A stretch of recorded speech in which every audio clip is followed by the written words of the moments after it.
Hi friends, welcome to Viji சமையல். அடிக்கிற வெயிலுக்கு ரொம்பவே சில்லுன்னு ரொம்ப டேஸ்டியாக இப்போ ஒரு ட்ரிங்க்கு தான் நம்ம பார்க்க போகிறோம். இப்போ வாங்க அது எப்படி செய்யறதுன்னு பார்க்கலாம். அதுக்கு ஃபஸ்ட்டு பார்த்திங்கன்னா நான் சப்ஜா சீட்ஸ் எடுத்திருக்கேன். 2 டீஸ்பூன் தண்ணியில் ஊற வச்சு எடுத்து வச்சுருக்கேன். இது பார்த்திங்கன்னா நாட்டு மருந்து கடையில் சூப்பர் மார்க்கெட்டில் அவைலபிளாக கிடைக்கும். உங்களுக்கு தேவையான அளவு ஊற வச்சு எடுத்துக்கோங்க. இப்போ பார்த்திங்கன்னா நான் 1/2 லிட்டர் பாக்கெட் பால் தான் எடுத்திருக்கேன். நீங்கள் பசும்பால் கூட எடுத்துக்கலாம். தண்ணி சேர்க்காமல் நல்லா காய்ச்சி எடுத்துக்கோங்க மீடியம் ஃப்ளேமில் வச்சுட்டு.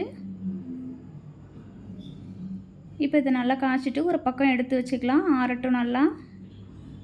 நெக்ஸ்ட்டு பார்த்திங்கன்னா ஒரு பவுல் எடுத்துக்கோங்க.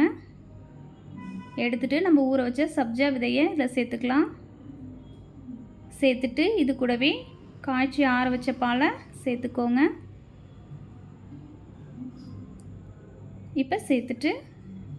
இப்போ இது கூடவே பவுடர் சுகர் ஆட் பண்ணிக்கிறேன். சுகரை நீங்கள் மிக்சியில் அடிச்சுட்டு சேர்த்துக்கோங்க. உங்களுக்கு எந்த அளவுக்கு ஸ்வீட் வேணுமோ அந்த அளவுக்கு சேர்த்துக்கோங்க. நீங்கள் இதுக்கு பதில் நாட்டு சக்கரை கூட ஆட் பண்ணிக்கலாம்.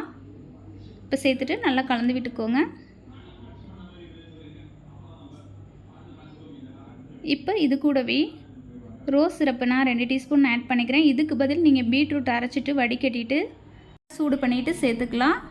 ரோஸ் சிரப்பு இல்லைன்னா இப்போ பாருங்கள் நல்லா கலந்து விட்டுட்டு இது கூடவே தர்பூசணி சின்ன சின்ன பீசஸாக கட் பண்ணி எடுத்து வச்சுருக்கேன், அதையும் சேர்த்துக்கலாம். சேர்த்துட்டு இப்போ இதை நல்லா கலந்து விட்டுக்கோங்க. அப்படி வாட்டர் மெலன் இல்லைன்னா நீங்கள் ஸ்கிப் பண்ணிவிட்டு இந்த சப்ஜா விதையை ரொம்பவே சூப்பராக இருக்கும். இப்போ இதை நல்லா கலந்து விட்டுக்கோங்க. நீங்கள் அப்படியே கூட குடிக்கலாம். ஃப்ரிட்ஜில் ஒரு 10 நிமிஷம் வச்சுருந்து குடிச்சிங்கன்னா நல்லா சில்லுன்னு இருக்கும். நான் இப்போ ஃப்ரிட்ஜில் தான் வைக்க போகிறேன் ஒரு 10 நிமிஷம். பார்த்திங்கன்னா 10 மினிட்ஸ் ஆகிடுச்சு. நான் இப்போ ஒரு கிளாஸில் ஊற்றி வச்சுருக்கேன். இது ரொம்பவே சூப்பராக இருக்கும், நல்லா சில்லுன்னு. சப்ஜா சீட்ஸ் பார்த்திங்கன்னா வெயிட் லாஸ்க்கு ரொம்பவே நல்லது. அதே சமயம் பார்த்திங்கன்னா டேஸ்டியாகவும் இருக்கும் சாப்பிட்றதுக்கு. இந்த வீடியோ பிடிச்சிருந்தா லைக்